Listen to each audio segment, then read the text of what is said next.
inside story on the issues that affect you and your community. This is Local 12 Newsmakers. President Trump has taken the first steps to roll back Obama-era policies that encourage the development of renewable energy in favor of a return to coal. Will he be able to kill local renewable energy sector? Good morning and welcome to Local 12 Newsmakers. I'm Dan Hurley. During the campaign, Donald Trump made it clear he had no patience with sustainable energy policies of the Obama administration. Now that he's president, he has taken a series of steps to put that view into practice. Included is his appointment of Scott Pruitt as the Secretary of the EPA. Pruitt fought the EPA in court for years and has fired many EPA scientists, and those that remain cannot publish their work. President Trump has rescinded 6 Obama administration executive orders that were aimed at curbing climate change, and the new administration has taken steps to begin the withdrawal of the Clean Power Plan. And 10 days ago, he took steps to open up federal lands to coal mining while promising the revival of the coal industry in places like eastern Kentucky and West Virginia. Does that hostile stance against renewable and sustainable energy on the national level undermine local businesses in this sector? To explore that question, I'm joined now by Andy Holzhauser, a partner with Donovan Energy, a certified public accountant by training. Mr. Holzhauser has expertise in developing innovative financing solutions for clean energy projects, as well as in energy policy and program development. In 2009, he founded the Greater Cincinnati Energy Alliance, where he served as the CEO until July 2016. And Chris Jones, the Client Relations Director for the Greater Cincinnati Energy Alliance. Mr. Jones has over 16 years of experience in the environmental consulting and residential energy efficiency fields, working for companies that helped owners of residential and commercial properties evaluate their needs as the general manager of a local spray insulation company and a residential heating and cooling company. Welcome to Newsmakers. Andy, welcome back. Chris, welcome for the first time. Andy, let's start with you. You now work for a small company in the market called Donovan Energy. First off, quickly tell us what it does and what's your reaction in terms of the future of this business in light of what's happening in Washington. Donovan Energy is a clean energy project development firm. So our goal as a business is to help businesses, help building owners, reduce all facets of their energy spend, from the procurement of their gas and electric to investing in energy efficiency projects like LED lighting and overcoming deferred maintenance of their HVAC and mechanical equipment, to actually investing in solar energy. And at the end of the day, what that does for a business is allows them to take one of their biggest line items on their operating expense sheet, energy bills, and take it into their own control, be able to much more reliably predict it in the future and significantly reduce it in the present time. And Chris, as you look out on, Andy is now working for a company that is helping businesses. Yeah. You also, through your organization, working with a lot of companies. What are companies telling you out there? Are they saying, oh, wait a minute, this is not where I'm going anymore? What's been the reaction to these kinds of movements in Washington? Yeah, so I think the businesses that we certainly reach out to for the services we offer, be it through financing offerings on commercial building side or through a Solarized Cincinnati program on the residential side, I think the businesses and the homeowners really look at this as actually more of an expense. They're trying to reduce their utility expense. Now, obviously, it comes with once you're reducing your energy spend, you are obviously affecting the the carbon footprint, trying to reduce electricity gets generated. I guess the question right? is, have you and others pushed on this front long enough to convince people that this isn't just about environmentalism in some sort of good-natured way, but it's about business and bottom line issues? Yeah, I think each business does do implementation of energy efficiency or renewable energy improvements for different reasons. Certainly there are some where the sustainability is the major factor there, and I think the local efforts that have been generated to date certainly is not dependent upon what is happening at the federal level. So as an example, we have a program that Andy Wynn at the Energy Alliance started, and we continue today, called PACE financing. It allows a property owner commercially at this point in Cincinnati and the metro area to finance renewable energy improvements and energy efficiency improvements by adding a voluntary special assessment to their tax bill. No money out of pocket, and they repay it that way. So there's programs, that have already been established that will continue. That is, that requires no federal subsidy, which is really the great thing about it. Andy, what have you, as you have watched the response to the Trump policy rollout, what about local companies or national companies? I saw an article, for example, where Jeff Immelt from GE, and there's a big footprint for GE in this region, not only out in Sharonville, but now downtown, right on the banks, who pushed right back and said, what about local companies? What are you seeing people say? Businesses need stability to grow and invest, and when we create instability, or when there's even rhetoric at the federal level, it tends to give businesses a reason to sit on their hands a little bit, since they don't know what's going to happen for 4, maybe 8 years. They had a level of predictability, a level of stability. Outside of the federal legislation that does or doesn't exist, the clean energy market in the country is seeing explosive growth. So at the end of the day, to go many steps backwards, or even to suggest or threat going backwards, it unnecessarily slows things down. When you actually dig into what is or isn't happening in the coal industry, I mean, the coal jobs have gone first to automation, and secondly to natural gas being much more cost effective than coal. That's the biggest impact on coal jobs. It's not coal, it shouldn't be looked at as coal versus energy efficiency or coal versus renewable energy, yet sometimes the rhetoric can suggest that it is. At the end of the day, we have some instability in terms of the rhetoric at the federal level. We also have it here in Ohio, and actually at the state level, much less the local level. That makes a bigger and more direct impact on our local businesses and homeowners than anything at the federal level. A lot of our nation's never really had a federal energy policy. We have 50 state energy policies under which we all operate. We have 51 governments in this country. That's right. And I mean, that's by design. That's right. And a lot of things are happening at the state level in Ohio that that threat to kind of pull back renewable energy standards that were put in on an almost unanimous approval back in 2008 and 9, that the state legislature keeps trying to kind of roll back. Governor Kasich's been very moderate on it, continues to veto these attempts. So that actually, in my opinion, has a much more direct impact on the day-to-day operations of a business wanting to invest in renewable energy in Cincinnati, Ohio, not knowing exactly what the state's going to do. We can take action on that here. We can have an impact on that here. Okay. I think I said that the GE aviation plant was in Sharonville. It's in Evendale. I don't want to offend the people in Evendale.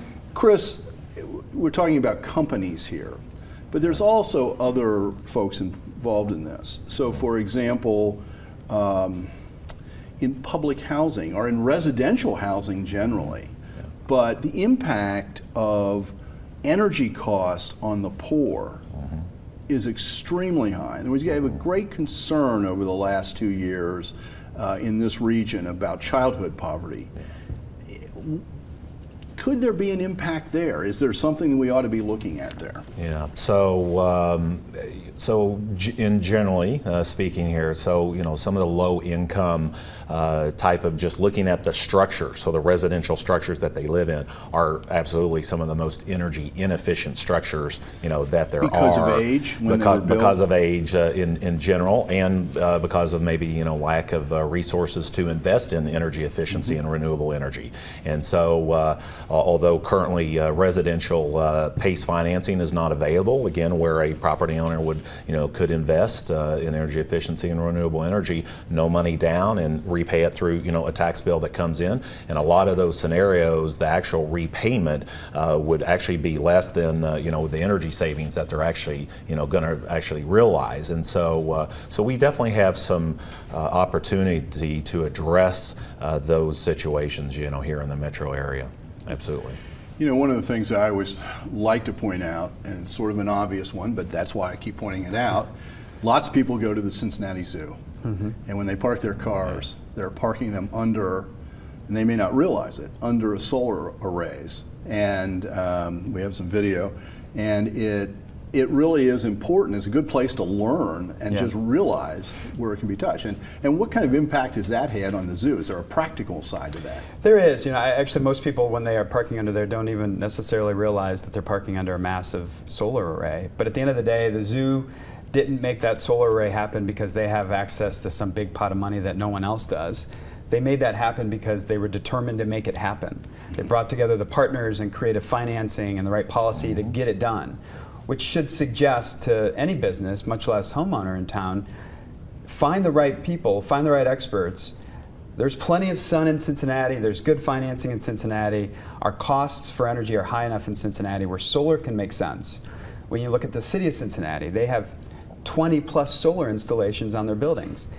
They haven't done that because they're rich. They've done it because they're smart and they have a long-term time horizon, and they know how to invest in creative financing to make that work. Well, that's something that's accessible for all of us. Isn't the new police station over in District 3 energy net zero?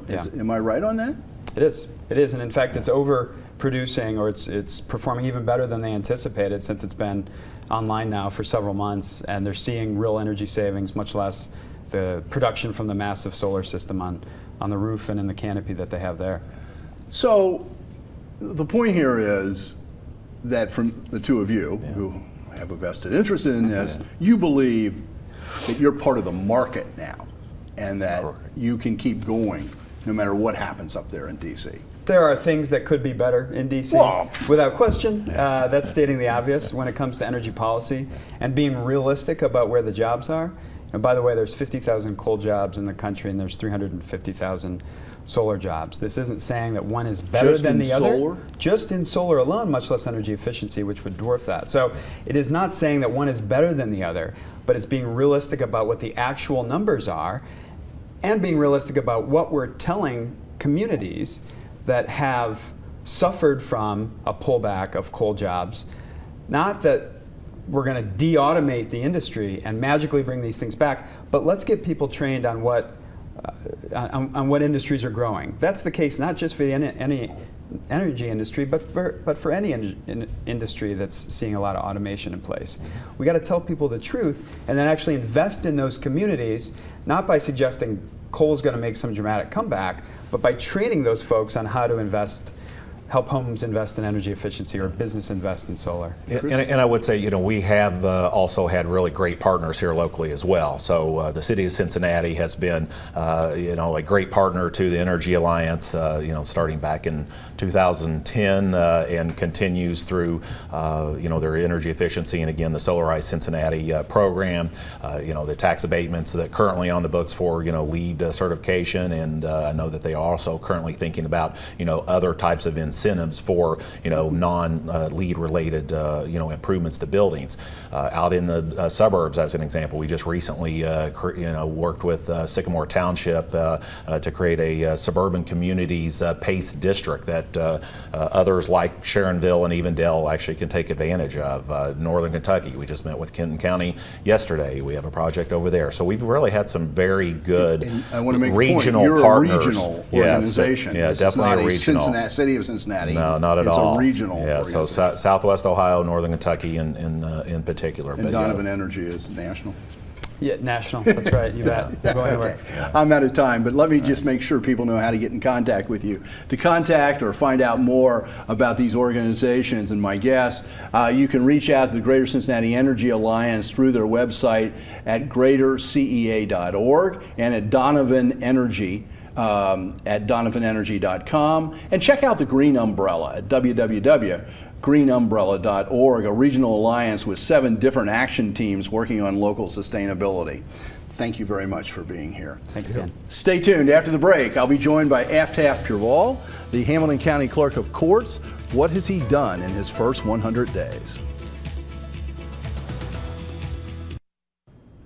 On January 4th, Democratic newcomer Aftab Pureval took the oath of office as the Hamilton County Clerk of Courts. Almost 100 days later, how has all the hope and promise of his campaign translated to running the office? Welcome back. In a bleak election last November for Democrats, locally and nationally, the victory of Aftab Pureval in his first race provided supporters a ray of hope on a bleak night. It has been almost 100 days since Mr. Pureval was sworn in as the Clerk of Courts, and it's time to see what he's learned and what he thinks he has accomplished. Before throwing his hat in the electoral ring, Mr. Pureval was a lawyer by profession and was working at Procter & Gamble. He also has worked for a large law firm in Washington, D.C., and as the assistant attorney for the Department of Justice locally. So, Aftab, welcome back to Newsmakers. Dan, how are you, man? Thanks for having me. I'm good. I'm excited to be here. 100 years later, or 100, not 100 years. 100 years. Thanks, 100 Dan. days later. Historians, we think in years. I hear you.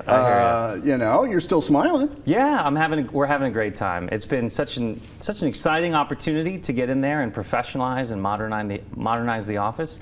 I'm really proud of what we've accomplished, and I'm really proud of what we're going to accomplish. It's been a real treat. What do you point to as the thing that you're proudest of at this point? Well, several things. We've transformed the clerk's office. It's been action, action, action since we started 100 days ago. So I promised taxpayers that we would cut costs and make the office more efficient, and we've done that. Starting very soon, all requests for public documents will now be free of charge. We don't want any barriers between our customers, the voters, and the taxpayers and the courthouse. Number 2, we told people we would create greater access to the courts, greater access to justice. We've partnered with the County Commission to secure the funding for a legal self-help clinic, a one-stop shop for folks to get help with their legal needs, a hole in the market right now that needs to be filled, and it will be filled. Number 3, we told people that we would have greater customer service. All around the county, I heard people complaining that our auto title division doesn't have Saturday hours, so people literally had to take time off of work, come down and get their auto titles processed during the week. We're changing that. Starting next month, Saturday hours for our auto title. Not only is that better customer service, but our conservative projections show that will create $250,000 in added revenue during the term of my office. That's awesome.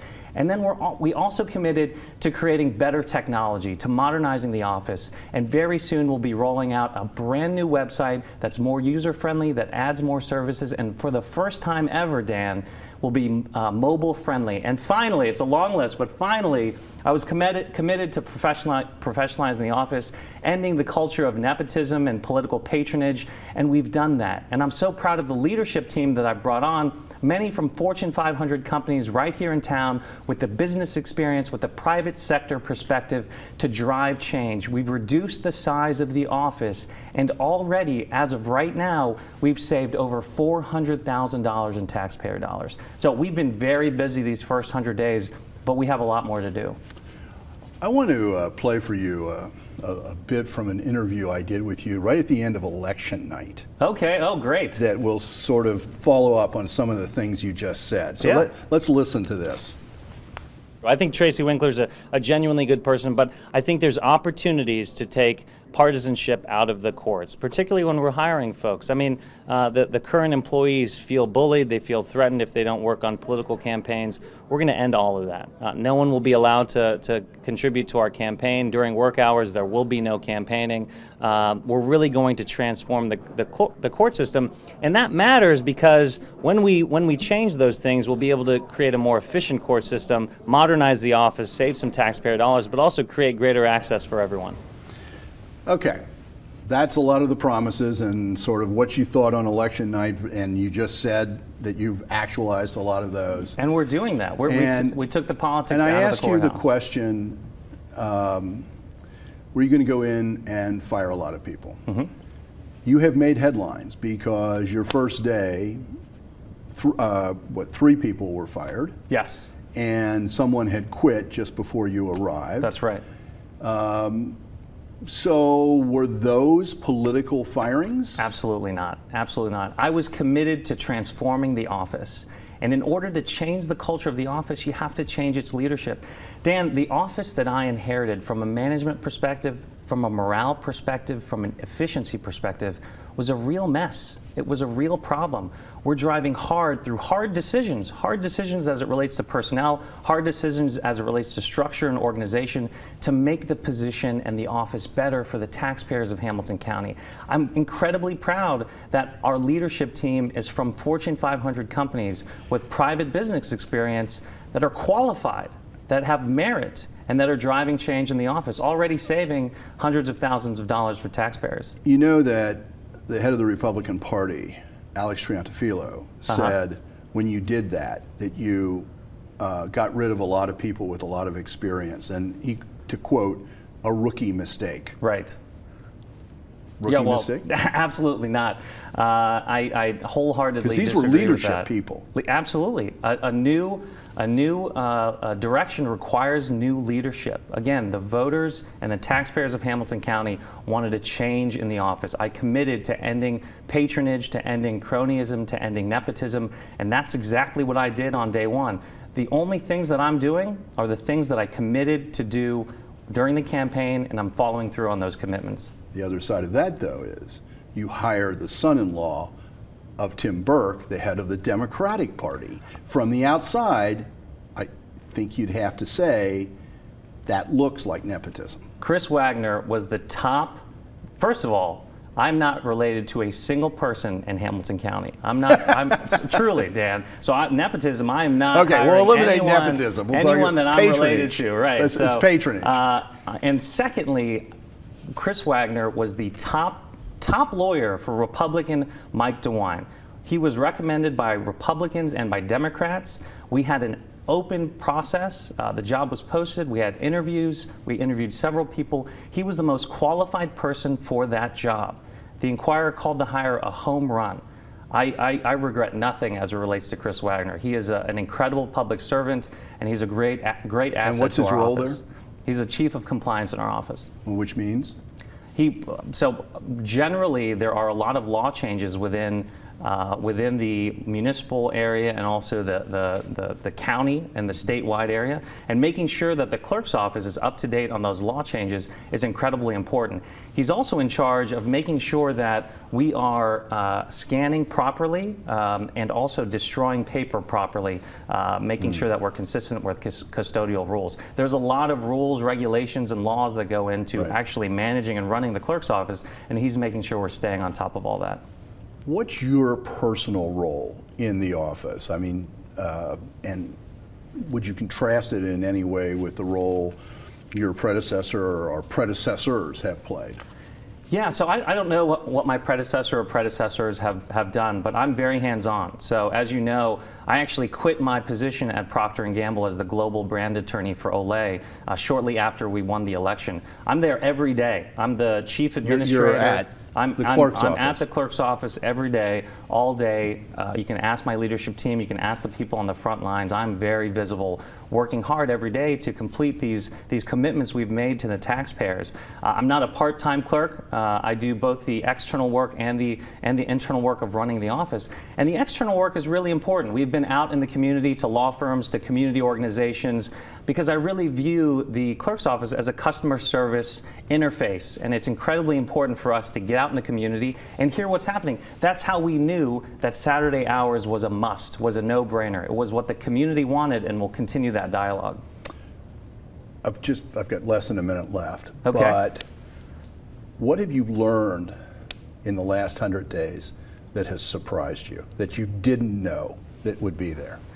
I was surprised by the state of the office. It was really it was a real mess. The organization was all over the place. It had been poorly managed for years and years.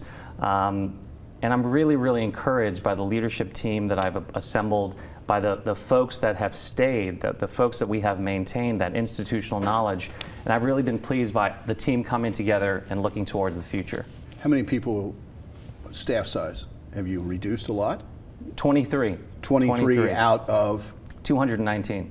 Okay, so less than 10%. Yeah. Or a little bit more than 10%. Right. Yeah. I'll let you do the math, Dan. I have no idea. Forgive me on that. So, thank you very much for being here. Thank you for having me, Dan. When are you going to retire, man? When are we going to get? When are you going to move on? I failed retirement. So, thank you for making Newsmakers part of your Sunday morning. Join us again next week to meet the women and the men working to shape our region for a better future. Have a good week. Thanks, brother. Stay